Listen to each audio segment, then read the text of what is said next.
경기도교육청이 유치원과 어린이집 예산 중 절반이 넘는 6,400억 원을 편성하지 못했다고 발표했습니다.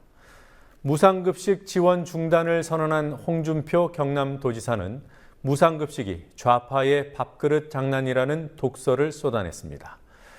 이런 마당에 정홍원 국무총리는 우리 사회 표현의 자유가 지나치게 보장되고 있다는 망언을 국회 공식 답변 중에 내놨고, 김문수 새누리당 혁신위원장은 광화문에 박정희 동상을 세우자는 엉뚱한 주장을 했습니다.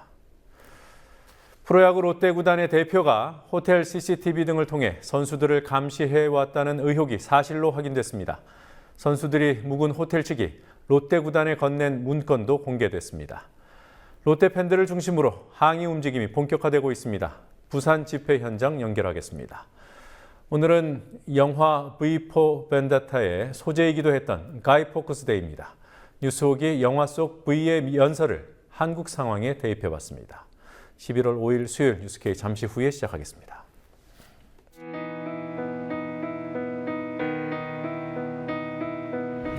(1960년 4월 19일) 당시 언론은 빨갱이 데모라고 했습니다.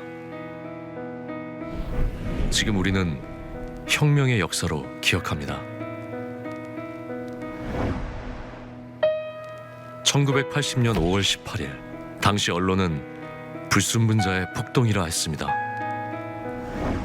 지금 우리는 독재에 항거한 정의의 역사로 기억합니다. 1987년 6월 10일 당시 언론은 대학생 가두 시위라 했습니다. 지금 우리는 민주주의를 쟁취한 감격의 역사로 기억합니다.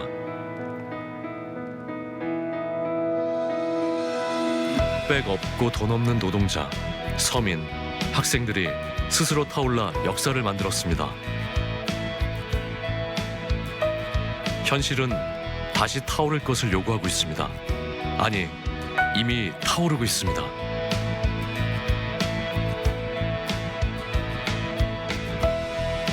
빨갱이를 종북으로, 불순분자를 외부 세력으로, 언론은 말만 바꿨을 뿐 역사를 부정하고 있습니다. 2014년 4월 1일 국민TV가 개국한 이유입니다. 국민TV는 역사를 역사로 기록하겠습니다.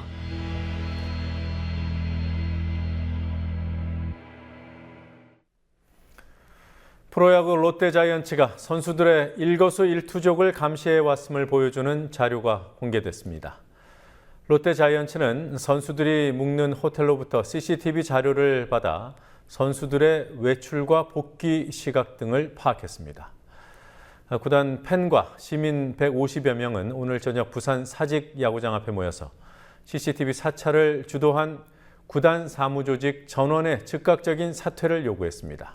자이언츠 팬들은 프론트의 퇴출을 원합니다라는 집회가 열린 사직구장 광장에 중계카메라 나가 있습니다. 김현주 PD.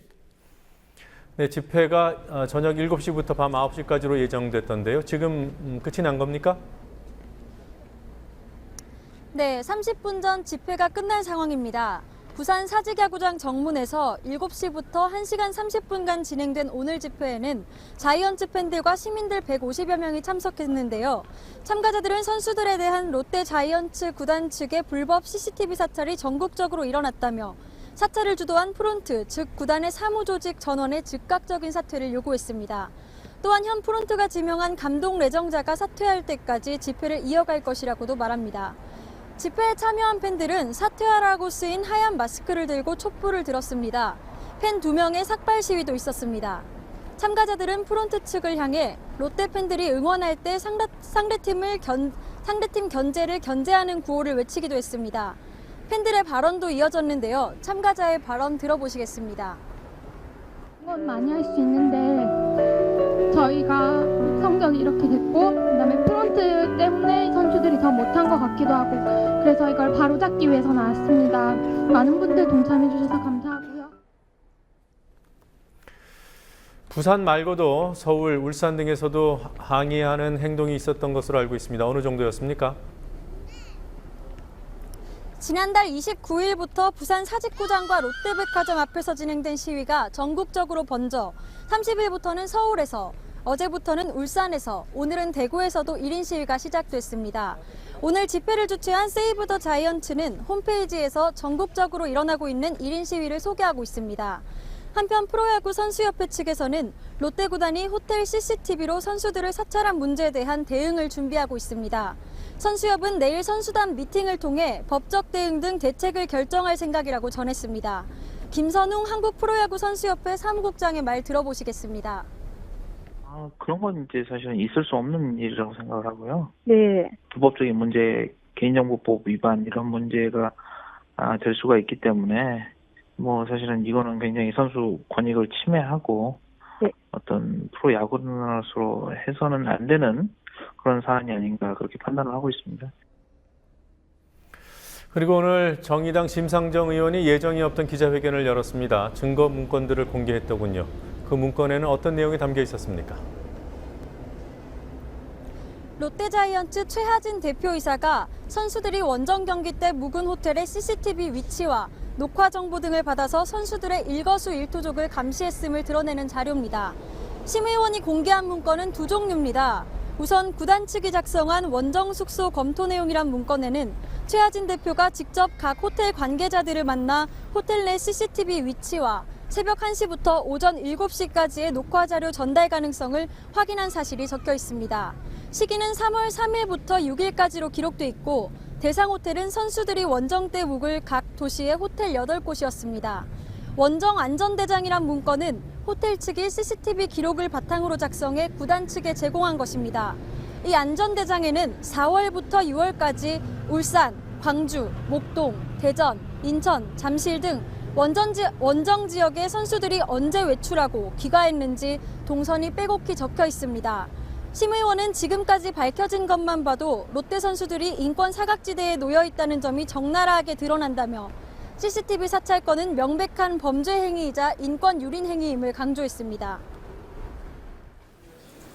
선수 보호 목적이라고는 이해할 수 없는 상식밖의 일입니다. 증거가 명백한 만큼 사법당국은 철저히 수사해야 할 것입니다. 또 대기업의 불법 사찰과 사생활 침해 등 인권 침해에 대해서는 국가인권위원회의 진상조사가 필요하다고 생각합니다. 롯데구단은 올 시즌 중반부터 감독과 구단 측의 갈등이 있었고 선수들과는 연봉 삭감 문제도 있었는데 그 와중에 구단이 선수들을 감시하는 문제까지 불거졌습니다. 이에 대해 구단 측은 선수 보호를 위해 CCTV 확인이 필요하다고 해명했고 최 대표는 선수들 사전 동의를 받으라고 지시했다는 주장을 합니다. 하지만 지난 5월 CCTV 사찰 의혹 등을 이유로 선수들의 집단 항의 사태가 이뤄졌음을 미뤄볼 때 구단 측 해명은 설득력이 떨어집니다. 롯데는 포스트 시즌 진출이 점쳐지던 강팀이었지만 7위로 시즌을 마쳤습니다. 지금까지 부산 사직구장에서 국민TV 뉴스 김현주입니다. 내년도 예산 심의를 앞두고 무상보육 예산에 대한 중앙정부와 시도교육청의 갈등이 본격적으로 벌어지고 있습니다. 정부는 내년부터는 보육 예산 국고 지원을 못한다는 입장입니다. 그러자 경기도 교육청은 오늘 내년도 보육 예산의 절반 이상을 편성하지 못했다고 발표했습니다. 다른 지역으로까지 확산될 가능성도 있습니다. 시도 교육감들은 박근혜 정부가 무상보육 확대를 대선 공약으로 내놨으면서도 그 부담은 교육청에 떠넘기려 한다고 주장합니다. 정치권 취재하고 있는 PD 연결해서 알아보죠. 곽보아 PD. 네, 곽보아입니다. 경기도 교육청이 내년 예산을 발표하면서 누리과정 예산의 절반 이상을 편성하지 못했다고 오늘 밝혔습니다. 6,400억 원이 넘더군요. 자, 이게 처음 있는 일이라는데요. 오늘 민주연합과 시도교육감협의회가 만났습니다. 이 문제가 논의된 겁니까? 네, 그렇습니다. 오늘 민주연합 지도부를 만난 교육감협의회 회장 장휘국 광주교육감은 지방교육 재정이 파탄 위기라며 정부가 누리과정 예산을 지방교육청에 떠넘기는 건 온당치 않다고 말했습니다. 누리과정은 어린이집과 유치원 등 보육기관에 다니는 3살부터 5살까지의 영유아 보육비를 지원하는 제도로 누리과정 운영 시간을 늘리는 것은 박근혜 대통령의 대선 공약 가운데 하나입니다. 정부는 그동안은 누리과정을 위해 교부금을 내려보내는 한편 국고 지원도 별도로 해왔는데요. 내년부터는 국고 지원을 하지 않고 대폭 줄어든 교부금 내에서만 누리과정 예산을 소화하라고 하면서 갈등이 벌어지고 있습니다. 정부는 2011년부터 그런 방안을 정해놨다는 입장이지만 교육청에서는 정부가 잘못된 세입 예측을 근거로 그런 방안을 정했기 때문에 정부에도 부담을 덜어줄 책임이 있다는 입장입니다. 이 같은 이유로 오늘 경기교육청은 누리과정 예산 중 어린이집 부분은 편성하지 못했다고 발표하기도 했습니다. 교육감과 당 지도부의 만남에 배석했던 김태년 민주연합 위원은 어린이집분 예산은 국책사업이기 때문에 중앙정부의 일반 회계로 편성해 사업을 시행할 수 있도록 국회 예산심의 과정에서 문제를 해결해달라는 요청을 받았다며 민주연합이 최선을 다하겠다고 밝혔습니다. 오늘 국회 대정부 질문에서도 누리과정 예산 문제가 쟁점이었습니다. 정부는 어떤 입장을 밝히던가요? 네, 김태년 민주연합 의원이 누리과정 예산을 정부가 시도교육청에 떠넘기고 있다고 지적하자 정홍원 국무총리는 어려운 국가재정 상황을 중앙과 지방이 공감하고 고통을 감내하는 노력이 필요하다고 말했습니다. 오후 민주연합 박홍근 의원과의 질의 답변에서 정 총리는 경기교육청이 전국에서 처음으로 누리과정 예산 일부를 편성하지 않은 건 무책임한 행동이라고 역공을 폈습니다. 박 의원의 질의와 정 총리의 답변 들어보시겠습니다. 누리과정 재정 부담을 지방교육청으로 전액 이관하는 것을 1년 유예시키고 그 사이에 지방교육재정과 관련한 대탈관을 마련하기 위해서 정부와 여야가 머리를 맞댄 것 같습니다.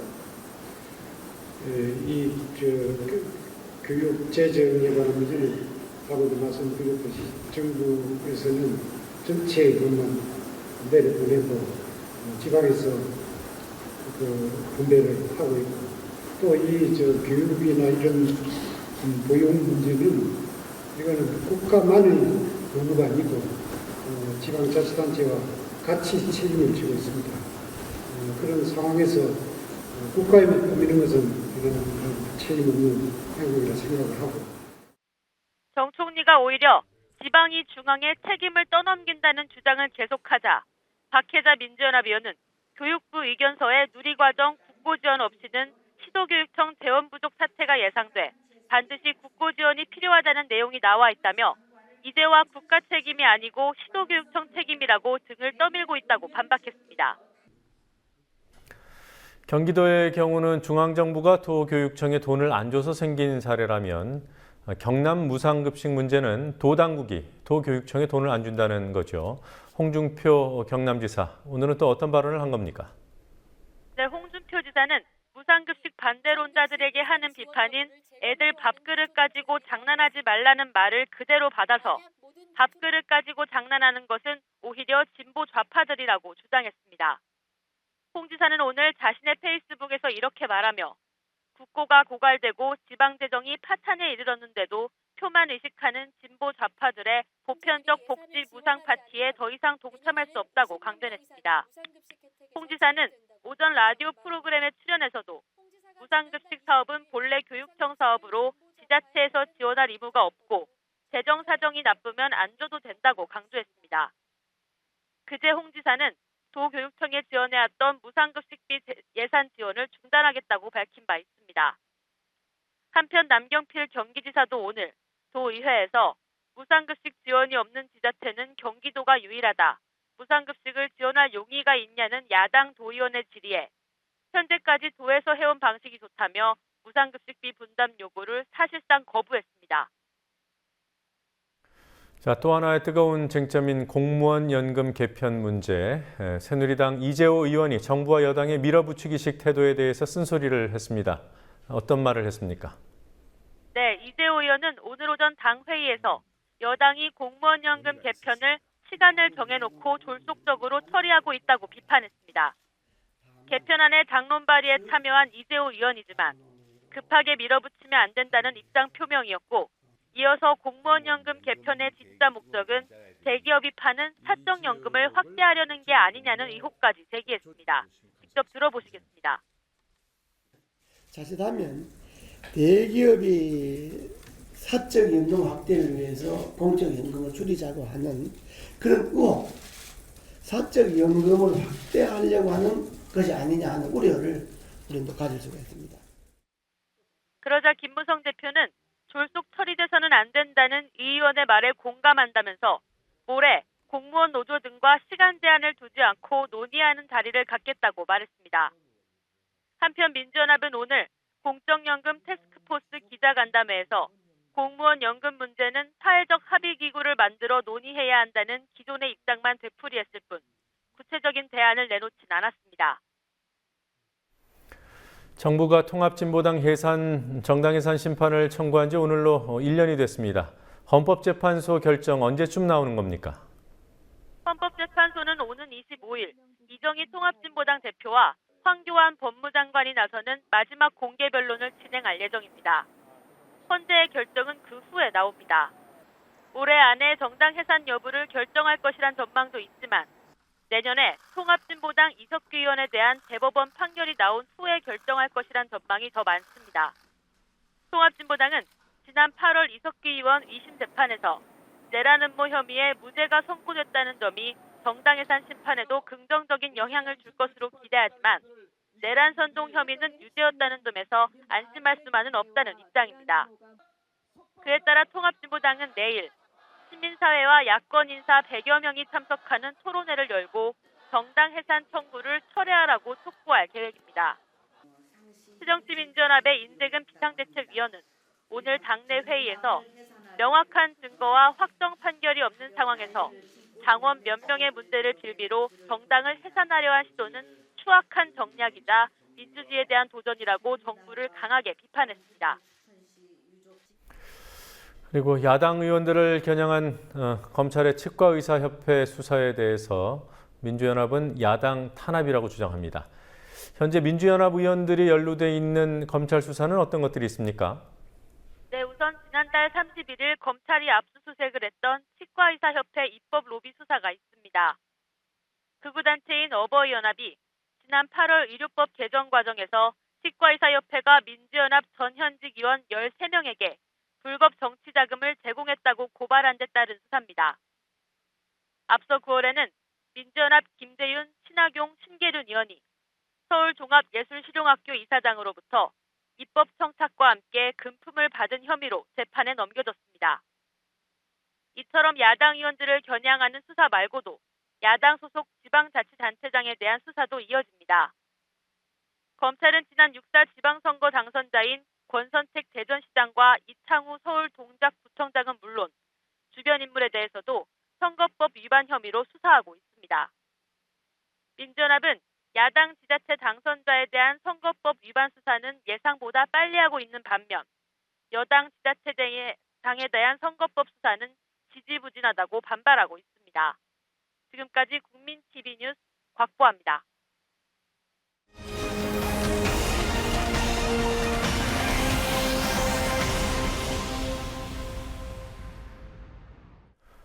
더 이상 대통령에게 눈물 닦아달라고 애걸하는 일은 없을 것이다. 세월호 유가족들이 청와대 인근 농성장을 거두며 한 말입니다. 언제든 찾아오라는 대통령의 약속을 믿고 청운 효자동에서 농성을 벌인 지 76일째. 유가족들은 알게 모르게 도움을 주고 불편을 감내해 준 주민들과 인근 기관에 고마움을 표했습니다. 윤이나 PD가 취재했습니다. 지난 8월 22일 세월호 유가족들은 대통령 면담을 요구하며 청운 효자동 주민센터 앞에서 농성을 시작했습니다. 농성을 시작한 지 76일째인 오늘 유가족들은 농성장 철거를 결정하고 기자회견을 열었습니다. 유가족들은 면담 요구에 답하지 않았던 대통령을 더 이상 기다리지 않는다고 말했습니다. 교통 불편을 주면서 주변의 시선을 끌면서까지 여기 나오게 된 거는 저희한테서는 그리고 대한민국 국민에게 이런 일은 없어야 될 일이었겠는데 저희 더 이상 대통령을 기다리지 않습니다. 저희는 대한민국 국민이 아니었습니다. 유가족들은 70여일의 농성 기간 동안 도움을 준 시민들과 주민센터 직원들, 경찰 등에게 고마움을 전했습니다. 가족들은 농성장 철거에 서운함을 표하며 이곳에서 있었던 일화도 털어놨습니다. 아쉽기도 하고 정이 너무 많이 들어가지고 여기 누구지 여기 청와대에 있는 계신 분들, 파트수 소장님, 교회 주위 분들이 너무너무 진짜 가족 같았어. 주민이라는 분이 1인 시위를 우리를 반대하는 1인 시위를 하셨어요. 며칠 동안 밥을 저기 편의점에서 사 먹어가면서 그랬던 분을 오히려 우리하고 대화를 나누고 하다 보니까는 오히려 우리를 대변해주는 1인 시위로 바뀌었거든요. 반대로. 그래서 우리 유가족하고 밥도 같이 먹고 커피도 마시고 텐트에 와서 농담도 할 정도로 그런 진실을 알았을 때 국민들도 우리를 이해하고 지지해 주시는구나 하고 느꼈습니다.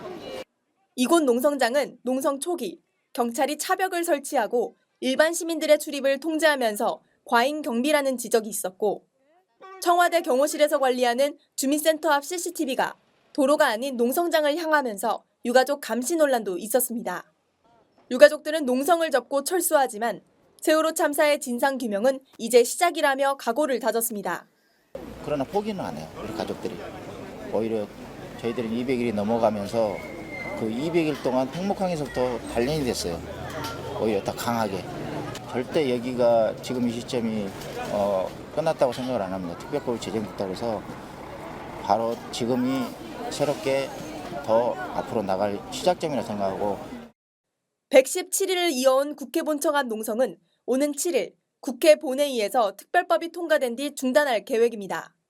다만 광화문 광장 유가족 농성장은 유지하기로 했습니다.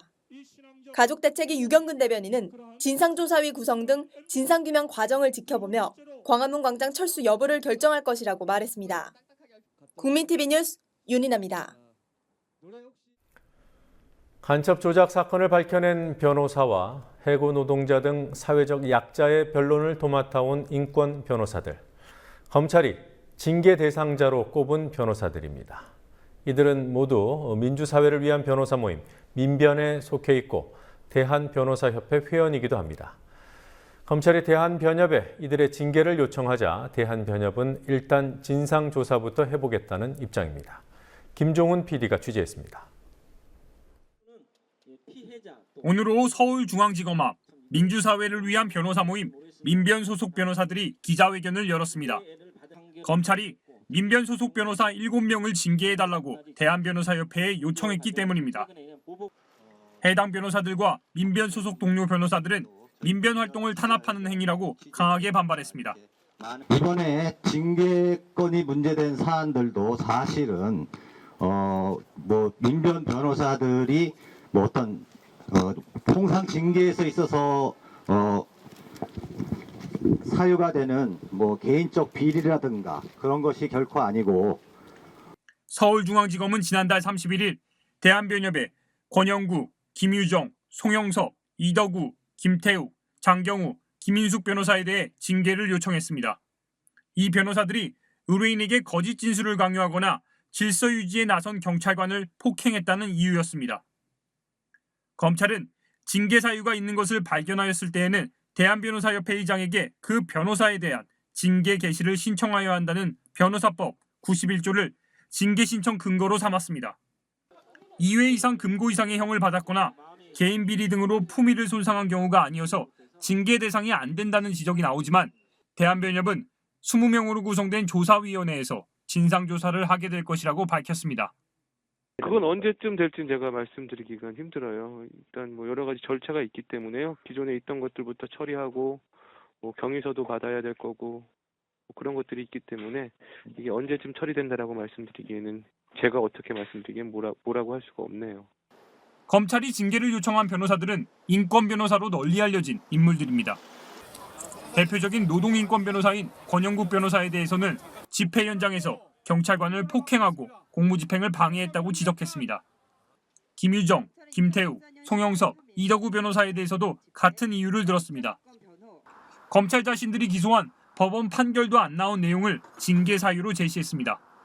변호사들에게 생존권 목줄을 잡아서 결국은 인권 옹호 활동이라든가 사법 정의 실현을 한번에 대해서 재갈을 물려보겠다 이런 속내를 드러내고 있는 것 같아요. 치졸하게 이게 과연 앞에는 인권옹호나 사법 정의를 빙자해서 이런 표현을 썼다 그러면 뒤에 가서는 경제적으로 타격을 주겠다 이런 표현은 서로 앞뒤가 모순되기 때문에 수없이 많은 시민들이 촛불을 들었다는 이유로 인해서 기소되고 처벌받았습니다. 이렇게 뒤늦게나마 검찰 당국에서 저를 비롯해서 민변 회원들을 촛불의 하나로서 인정을 해서 기소도 해주시고 또 징계 청구까지 해주셔서 정말 고맙습니다. 이 밖에 간첩 조작 사건을 파헤쳤던 장경욱 변호사와 세월호 집회 관련 사건 피의자를 변호해온 김인숙 변호사에 대해서는 의뢰인에게 거짓 진술이나 묵비권 행사를 강요했다고 주장했습니다. 묵비를 하려고 한 거는 가장 기본적인 변론권입니다. 진술 거부권은 경찰, 검찰, 법원에서조차 신문할 때도 항상 고지하는 것입니다. 그런 당연한 권리를 행사하십시오라고 했다는 이유만으로 징계를 청구한다라고 하는 것은 정말 검찰이 헌법과 형사소송법, 우리나라 사법체계를 사실은 부인하는 것이 아닌가. 형이 확정된 것도 아니고 개인 비리가 있는 것도 아닌데 검찰이 변호사 징계를 요청한 것은 전례를 찾기 어렵습니다. 변론권 행사를 문제 삼는다 그러면 이게 국가 공권, 그러니까 이게 보통 징계가 개시되는 경우가 상대방 어떤 그 민사 사건에서 진 상대방 측이나 불만을 품은 의뢰인들이 어떤 사건 관련해서 만족할 만한 경과를 못 얻었거나 그 절차에서 문제가 되는 경우에 변협에 징계 청구하는 경우가 거의 대부분이에요. 이거는 아마 변협 역사를 한번 변협 측 의견을 들어볼 필요가 있는데 거의 이례적인 게 아닌가 싶은데요. 검찰의 이번 징계 요청이 간첩 조작 등 검찰 치부를 파헤쳐온 민변 변호사들에게 재갈을 물리려는 시도라고 비판을 받는 이유입니다. 국민TV 뉴스 김종훈입니다. 충돌과 갈등이 일상이 돼버린 지 오래인 제주 강정마을에서 또 다른 충돌 우려가 고조되고 있습니다. 최근 해군이 주민들도 모르는 사이에 군 관사 공사를 시작하는 바람에 가장 바쁜 밀감 수확철에 주민들이 거리로 나섰고 어제는 진입도로 공사 계획이 발표됐습니다. 지난 7월 뉴스K가 보도할 때만 해도 해군이 문제없을 것이라고 했던 수십억 원짜리 대형 수중 구조물 케이슨들을 결국 또 해체하고 있습니다. 강신혜 PD가 보도합니다. 제주 해군기지 공사가 한창인 서귀포시 강정마을 고런비 해안입니다. 해군은 기지 공정률이 70%를 넘겼다고 밝혔지만 군 관서와 진입도로 등 외곽 공사는 제대로 시작도 못했습니다. 해군이 장교 숙소 등을 지으려고 하는 군 관사 부지입니다. 해군이 600여 세대 규모로 추진하다 주민 반발에 부딪히면서 지난해 3월 384세대로 줄였고 우선 4층짜리 5개동 72세대를 짓는 공사를 최근 시작했습니다. 공사 착공 사실을 뒤늦게 알게 된 주민들은 지난달 25일부터 공사 진입로인 강정평화센터 옆길에서 이른바 공사저지 투쟁을 벌이고 있습니다. 주민들은 해군이 주민 동의 절차가 필요 없는 1000제곱미터 미만의 땅에서만 공사를 시작함으로써 주민의 반대를 무력화하는 꼼수를 쓰고 있다고 지적합니다. 시한폭탄이나 다름없는 진입도로 건설도 어제 공사 계획이 발표되면서 강정마을의 긴장을 높이고 있습니다. 해군기지 진입도로는 제주의 주요 관선도로인 일주도로와 강정 해군기지를 잇는 2.2km 왕복 4차선 도로입니다. 강정동 용흥마을에서 시작되는 도로는 강정마을 동쪽을 관통해 해군기지 정문 쪽으로 연결됩니다. 도로 공사가 시작될 경우 해군기지 정문 쪽에서 벌어지던 마을 주민과 해군, 경찰 사이의 일상적인 마찰이 마을 곳곳으로 확대될 우려가 큰 상황입니다. 해군기지의 핵심 기반 시설인 방파제는 방파제를 구성하는 대형 구조물 케이슨이 말썽입니다. 지난 2012년 케이슨 7개가 파손돼 수중 해체 작업을 벌여온 데 이어 지난 7월 태풍 너구리 때문에 제자리에서 이탈했던 케이슨들도 재활용이 가능하다던 당초 해군 설명과 달리 최근 해체를 시작했습니다. 이 때문에 강정마을 전체가 발파 소음 등으로 피해를 겪고 있습니다. 밀감 수확철까지 겹치면서 마을 전체가 술렁이고 있는 강정마을은 원희룡 제주지사가 제안한 해군기지 추진 과정에 대한 진상조사를 놓고 오는 11일 마을 전체의 입장을 결정할 예정입니다. 국민TV 뉴스 강신혜입니다.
I do, like many of you, appreciate the comforts of the everyday routine, the security of the familiar, the tranquility of repetition. I enjoy them as much as any bloke. I thought we could mark this November the 5th, a day that is sadly no longer remembered, by taking some time out of our daily lives to sit down and have a little chat. There are, of course, those who do not want us to speak. Why? Because while the truncheon may be used in lieu of conversation, words will always retain their power. Words offer the means to meaning, and for those who will listen, the enunciation of truth. And the truth is, there is something terribly wrong with this country, isn't there? And where once you had the freedom to object, to think and speak as you saw fit, you now have censors and systems of surveillance coercing your conformity and soliciting your submission. How did this happen? Who's to blame? Well, certainly there are those who are more responsible than others, and they will be held accountable. But again, truth be told, if you're looking for the guilty, you need only look into a mirror.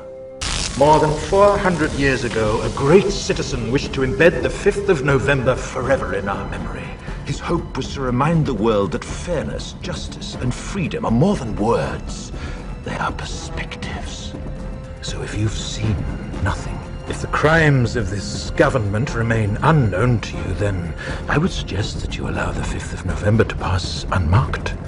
But if you see what I see, if you feel as I feel, and if you would seek as I seek, then I ask you to stand beside me 1 year from tonight, outside the gates of Parliament, and together we shall give them a 5th of November that shall never, ever be forgotten. I thought we could mark this November the 5th, a day that is sadly no longer remembered, by taking some time out of our daily lives to sit down and have a little chat. And together we shall give them a 5th of November that shall never, ever be forgotten. I thought we could mark this November the 5th, a day that is sadly no longer remembered, by taking some time out of our daily lives to sit down and have a little chat. And together we shall give them a 5th of November that shall never, ever be forgotten.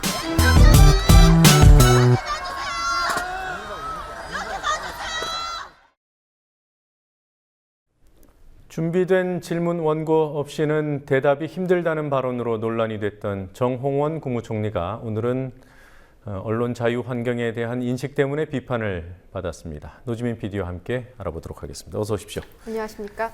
네, 오늘 이런저런 발언과 관련된 말들이 많습니다만 우선 정홍원 총리 얘기부터 해보죠.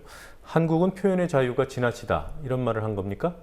네, 오늘 국회 본회의 대정부 질문에서 한 말입니다. 정의당 서기호 의원이 국경 없는 기자회의 한국 언론 자유 순위를 언급하면서 박근혜 정부 들어 언론 자유가 억압되고 있다고 지적했는데요. 하지만 정 총리는 표현의 자유가 너무 지나치다는 사람도 있다면서 반박했습니다. 직접 들어보시겠습니다. 국경 없는 기자회에서는 우리나라의 표현 자유 보장 정도가 문제가 있는 수준으로 평가했습니다. 순위 역시 180개 나라 중 57위로 평가했는데요. 이는 노무현 정부 시절 2006년 31위에 비해서 26계단이나 추락한 것입니다. 총리님 어떻게 생각하십니까? 그런 평가 방법에 따라서 다르다고 생각을 합니다. 어떤 사람은 우리나라의 표현의 자유가 너무 지나치지 않느냐는 말을 하는 사람도 있습니다.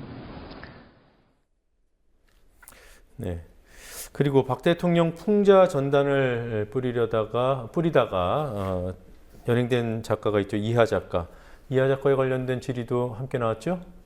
네, 서 의원은 정부의 표현의 자유 억압 사례 중 하나로 이하 작가가 체포됐던 일을 언급했습니다.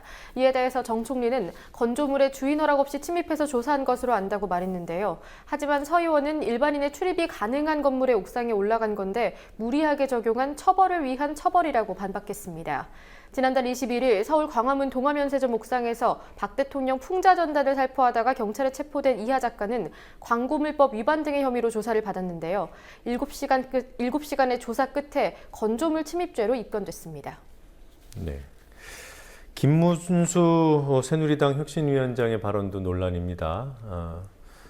박정희 전 대통령을 한류 최고의 상품이다, 이런 표현을 했더군요. 네, 그렇습니다. 김문수 위원장은 어제 대구에서 열린 한 포럼의 토론회에 참석했는데 이 자리에서 박정희 리더십이야말로 진정한 관광 상품이라고 주장했습니다. 또 중국인 관광객이 잘 모르는 세종대왕 대신에 박정희 동상을 광화문에 세워야 한다는 주장까지 했습니다. 당시 발언을 직접 들어보시겠습니다. 박정희 대통령은 지금 중국에서도 영웅입니다. 전 세계 경제를 발전시켜 보고자 하는 선진국이 아는 모든 나라는 박정희 모델을 배우려고 해요. 저는 광화문에서부터 박정희 동상을 씌워가고, 그리고 그 밑에 내가 세종대왕을 배우려고 대한민국 오는 사람 별로 없어요. 이거를 쫙 보고 느낄 수 있는 그런 것이 대한민국 관광상품의 핵심입니다. 장사 진짜 됩니다. 그거는 안 하고 전부 세종대왕하고 이순신만 가지고 장사를 하려고 하는데, 나는 장사가 더 잘 돼. 박정희 장사가 더 잘 될 거예요. 관광 이런 측면에서 말이죠. 저는 그러니까 한류 스타 중에 최고의 스타가 박정희입니다. 그 딸도 지금 대통령 하고 있잖아요. 박정희, 박근혜 굉장한 관광상품이에요. 이승만 전 대통령에 대한 발언도 있었어요. 찬양했다 이렇게 봐도 되겠더군요. 네, 김 위원장은 한국 국민들이 대통령의 능력을 인정하지 않는다고 비판하면서 평가절하되고 있는 훌륭한 대통령의 사례로 이승만 전 대통령을 꼽았습니다. 이 발언도 직접 들어보시겠습니다. 또 이승만 대통령도 보면은 굉장한 분이에요. 그분 자체가 쓴 글이 일제시대 때부터 세계사적인 예언을 많이 했어요.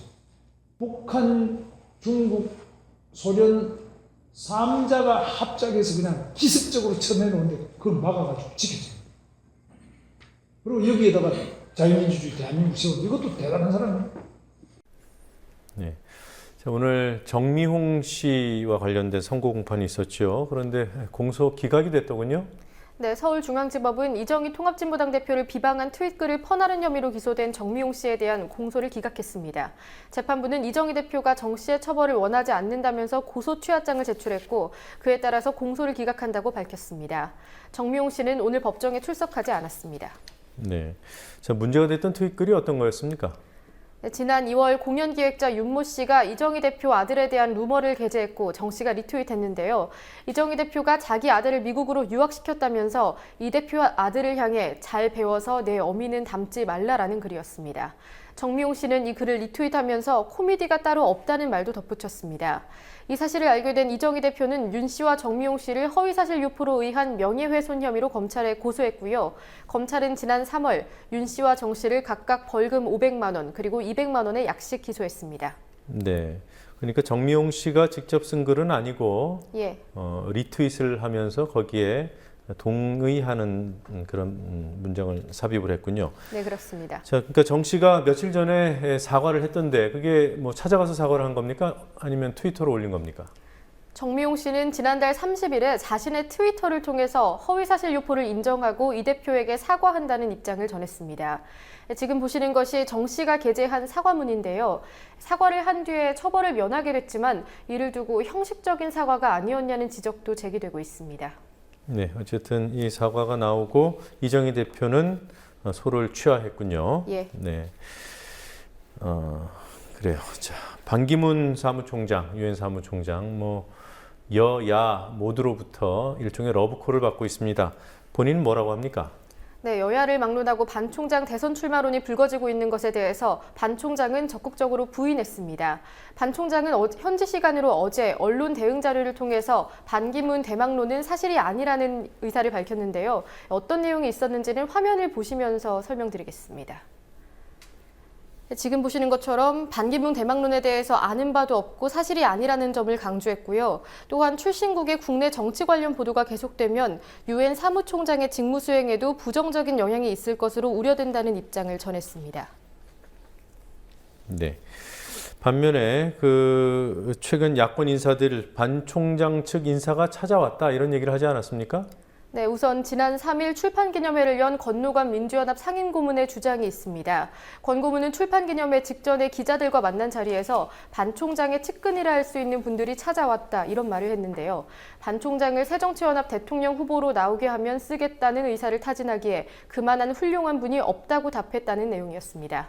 또 바로 다음 날에는 한 보도 프로그램에 출연한 박지원 의원이 몇 개월 전부터 권노갑 고문과 접촉했던 분이 연락 와서 식사하자고 제의했는데 거절했다고 말한 일도 있었습니다. 네, 권 고문이 했다는 얘기, 대통령 후보로 나오면 쓰겠다, 이거는 쓰겠다는 좋겠다 이런 뜻이죠. 예, 그렇습니다. 네. 정부의 독도 입도 시설 건설이 취소됐어요. 그러면서 여권에서도 비판이 나오고 있습니다. 네, 새누리당 박명재 의원은 오늘 긴급 기자회견을 열고 박근혜 정부가 과연 우리 정부인지 의심스럽다고 비판했습니다. 박 의원은 연간 20에서 30만 명에 달하는 독도 방문객에 대한 안내, 안전을 위한 센터를 짓는 게 도대체 어떤 문제가 있냐고 반문했고요. 정부가 군사시설도 아닌 독도 입도 안전시설마저 건립하기를 두려워한다면서 비판했습니다. 네, 이 박 의원 지역구가 포항 남구 울릉군 맞습니까? 예, 그렇습니다. 독도도 포함되는 지역입니다. 네. 야당에서는 어떤 얘기들이 나옵니까? 네, 총리실은 독도 입도 지원센터의 안전관리, 환경 등과 관련해서 추가 검토가 필요하다고 앞서 해명했는데요. 하지만 이에 대해서 민주연합은 안전관리 등의 검토가 필요했다면 애초에 꼼꼼하고 신중하게 따져봤어야 한다고 비판했습니다. 또한 정의당은 저자세 대위력이라는 문제 제기를 강조하면서 한일 관계 정상화 의지가 있다면 일본 정부의 반성과 행동을 요구했어야 하는 게 아니냐고 반문했습니다. 네. 이른바 박 대통령 7시간 의혹을 제기했던 일본 신문, 산케이 신문이죠. 산케이 신문이 이번 독도 문제와 관련돼서 보도를 했어요? 네, 산케이 신문은 오늘자 신문에서 이 소식을 전했는데요. 기사를 직접 보시겠습니다. 네, 지금 보시다시피 한국은 독도의 등대 외에도 헬기장이나 저반시설 등을 건설하고 있지만 1일 열린 강요회의에서 윤병세 외교부 장관이 일본과의 외교 마찰을 피해야 한다는 의견을 제시한 뒤에 건설 중단을 결정했다는 내용이 강조돼 있습니다. 네. 자, 이것이 사실인지 여부는 알 수 없는 거고요. 예. 네, 불법 사찰 의혹을 받고 있는 김문기 총장 고발을 당했습니다. 네, 상지대학교 학생회와 교수협의회는 불법 사찰 의혹을 받고 있는 김문기 총장 등을 통신비밀보호법 위반, 비밀침해죄 등의 혐의로 고발했습니다. 고발 대상자는 김문기 상지대 총장과 조재홍 부총장, 그리고 불법 사찰을 지시했다고 혐의를 받고 있는 조용길 씨까지 3명입니다. 고발장 제출에 앞서 기자회견을 진행한 상지대 교수들은 자신이 사실상 프락치였다고 양심 선언한 총학생회 간부의 진술서 등을 증거로 제출한다고 밝혔습니다. 네. 자, 그리고 상지대 측이 김 총장 퇴진 운동을 벌이고 있는 교수들 직위 해제를 했어요. 어떻게 된 겁니까? 네, 퇴진 운동에 적극적으로 참여하고 있는 상지대 정대화 교수가 어제 상지학원 이사회에 의해서 직위 해제됐습니다. 임기가 끝난 사실상 전직 이사 5명, 그리고 현직 이사 1명까지 총 6명이 긴급 이사회를 열어서 내린 결정입니다. 이사회는 향후 총학생회장을 비롯한 학생들에 대해서도 징계를 진행할 계획인 것으로 전해졌습니다. 네, 학생들 반발 움직임은 어떻습니까? 어제 직위해제 소식이 전해진 뒤에 윤영식 상지대 총학생회장을 비롯한 학생회 소속 6명의 학생, 그리고 정대화 교수가 무기한 단식 농성을 시작했습니다. 네. 자, 그리고 세월호 관련 오늘 선고 공판이 있었습니다. 유병헌 전 세모그룹 회장의 장남이죠. 유대균 씨에게 징역 3년이 선고됐더군요. 네, 인천지방법원이 오늘 유대균 씨에게 징역 3년형을 선고했습니다. 네, 3년이면 어떻게 적당한 형이라고 볼 수 있습니까? 네, 유대균 씨는 2002년 5월부터 지난해 12월까지 청해진해운 등 계열사 7곳으로부터 73억 9천만 원을 받아서 챙긴 혐의로 지난 8월에 구속 기소됐습니다. 그리고 검거를 위해서 굉장히 대규모의 수사가 진행됐고요. 하지만 재판부는 유 씨에 대해서 손해액을 고려하면 엄한 처벌이 불가피하다면서도 피고인이 잘못을 일부 반성하고 있고 또 별다른 처벌 전력이 없다면서 양형 이유를 밝혔습니다. 또한 횡령, 배임 등 혐의로 기소된 유 씨 측근 13명에게도 최소 징역 1년 6개월에서 최대 4년의 징역형이 선고됐고요. 유 전 회장 측근인 탤런트 전향자 씨 역시 오늘 횡령 및 배임 혐의로 인해서 징역 1년에 집행유예 2년을 선고받았습니다. 네. 수사를 할 때는 최소한 무기징역, 사형 대상자 잡듯이 그렇게 중한 범죄 혐의자를 잡는 것처럼 수사를 벌였습니다만 징역 3년, 유대균 씨에 대해서 징역 3년이 선고됐습니다. 예. 자, 여기까지 보겠습니다. 수고했습니다. 예.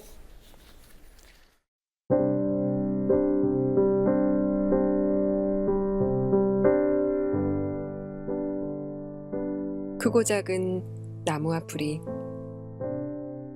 제각기 제 색깔로 물들었습니다.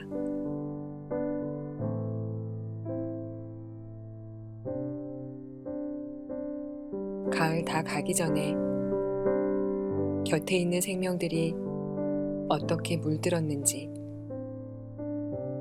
한번 돌아봐 주시지요.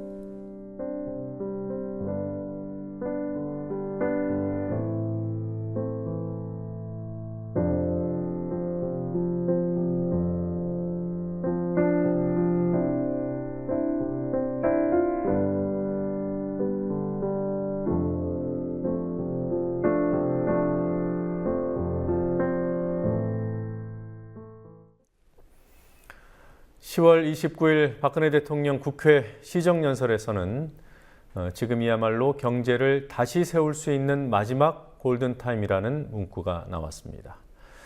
대통령은 이미 8월부터 골든타임이라는 말을 자주 써왔고 정치권 인사들 상당수도 개헌의 골든타임이라느니 정치개혁의 골든타임이라느니 유행어처럼 골든타임을 입에 올리고 있습니다.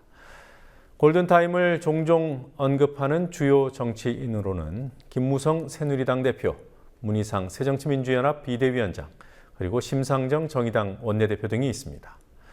이 중 단연 으뜸은 박근혜 대통령입니다. 왜 그럴까 궁금하지 않으십니까?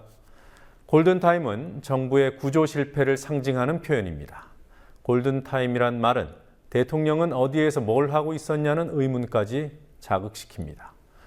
하지만 골든타임이 단순한 유행어가 될 경우 정부와 대통령의 책임을 상기시키던 이 골든타임의 본래 의미는 희석됩니다. 야당 인사들까지 유행어 만들기에 들러리를 서면서 이미 희석됐습니다. 어떻게 하면 대통령이 골든타임이라는 말을 남발하지 못하게 할까 고민해봤습니다. 대통령이 잊었을지도 모를 기억 하나를 떠올려주는 건 어떨까 하는 생각이 들었습니다. 2012년 대선 직전에 그림 하나가 전시됐습니다. 박근혜 당시 새누리당 후보의 출산 장면을 묘사한 그림이었습니다.